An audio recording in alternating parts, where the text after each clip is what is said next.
ఇంకా బీఆర్ఎస్ ప్రభుత్వంలో కరెంట్ ఎలా ఉంది, కాంగ్రెస్ ప్రభుత్వంలో కరెంట్ ఎలా ఉంది అని కంపేర్ చేసే ప్రయత్నం చేశారు. అండ్ ఈవెన్ సెన్సేషనల్ హైడ్రా గురించి కూడా ఆయన మాట్లాడారు. ఏమన్నారో ఒకసారి చూద్దాం. పేదలు గుడిసెలు వేసుకుంటారు, ప్రభుత్వ జాగాలలో పాపం తెలిసి తెలియక కొన్ని వేసుకుంటారు.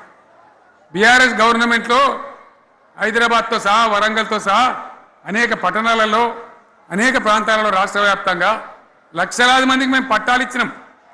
బుల్డోజర్లు పెట్టి జేసీబీలు పెట్టి మేము చెరువులలో పూడికెళ్ళి తీస్తే వీళ్ళేమో హైడ్రా అని మన బొందా అని పెట్టి పేదల ఇండ్లు కూడా కొడతా ఉన్నారు. ఆనాడు చెరువు పూడికెళ్ళి తీసిన బుల్డోజర్లు ఇలా పేదల ఇండ్లు కూడా కొడతా ఉన్నాయి. ఇవన్నీ మనం చూస్తూ ఉన్నాం. చూసి మౌనంగా ఉందామా, కొట్లాడదామా, ఏం చేద్దాం అనేది మనం ఆలోచించే సమయం వచ్చింది.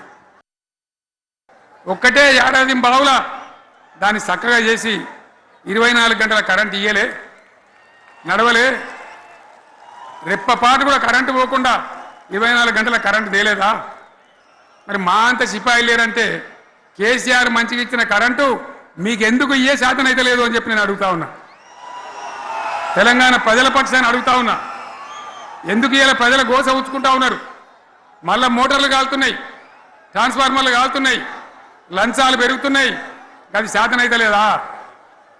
మళ్ళీ ఇలా తెలంగాణ పోవన్నా మోటార్ పెట్టడానికి? ఏం దౌర్భాగ్యం ఇది!